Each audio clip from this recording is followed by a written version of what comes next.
جیسے ایک آیات میں ہم یہ بھی کہہ سکتے ہیں، سورہ لقمان میں حضرت حکیم لقمان کا ذکر ہے، انہوں نے اپنے بیٹے کو نصیحت کی ہے.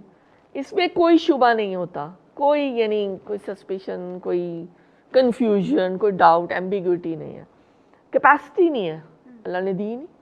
لمیٹیشنز ہیں نا ایک ہماری. حضرت عیسیٰ علیہ السلام کی پیدائش ہوئی ہے، پنگوڑے میں انہوں نے کہا میں اللہ کا بندہ ہوں. یا لوگوں نے وہ تختی ایک بنا لی ہے، وہ جگہ جگہ لگاتے ہیں برکت کے لیے.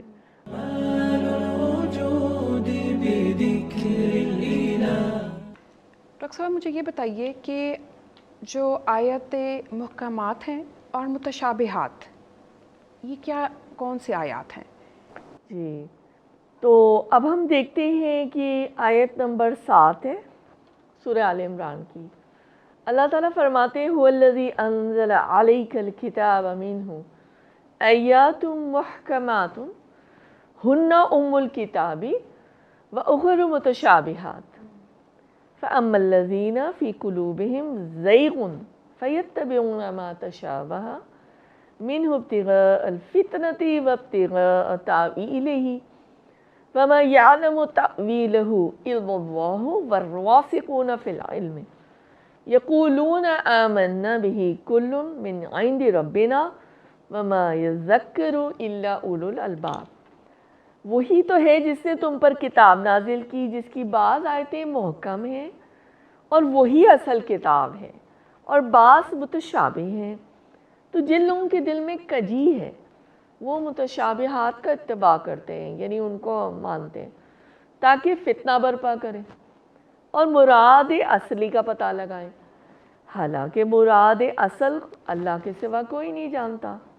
جو لوگ علم دستگاہ کامل رکھتے ہیں وہ یہ کہتے ہیں کہ ہم ان پر ایمان لائیں.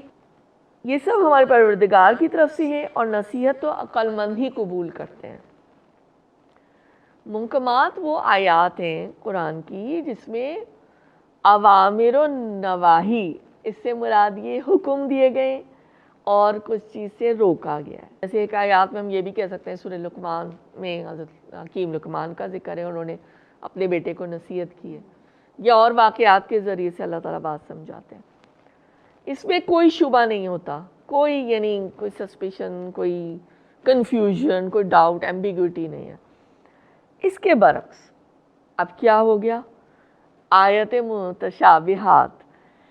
مثلاً یہ کہ اگر کوئی یہ کہے کہ اللہ کی ہستی یا قضا و تقدیر، قضا و قدر کہتے ہیں یعنی تقدیر کی بات، یا اللہ کی ہستی کے اوپر بحث کہ اللہ خدا رازق کہاں سے آئے، کیا ہے، کب، اس طرح کی کچھ بات کی جائے نا، یہ شکوک و شبہات بھی ہوں اللہ کی ہستی کے اوپر.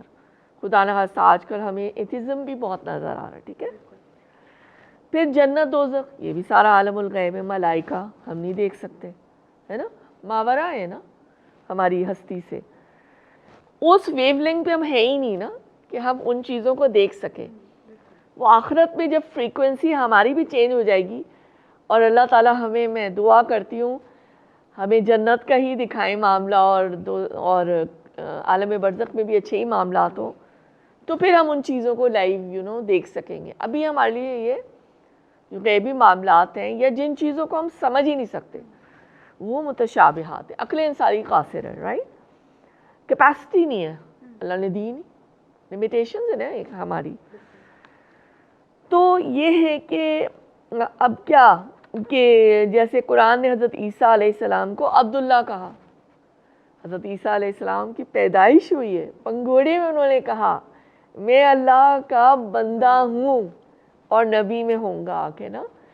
تو یہ واضح محکم بات ہے. لیکن عیسائی کیا کرتے ہیں، قرآن کریم میں حضرت عیسیٰ علیہ السلام کو اللہ کی روح یا کلمۃ اللہ اس طرح کی بات کر کے نا پھر وہ عقائد یعنی چینج ہو جاتے ہیں.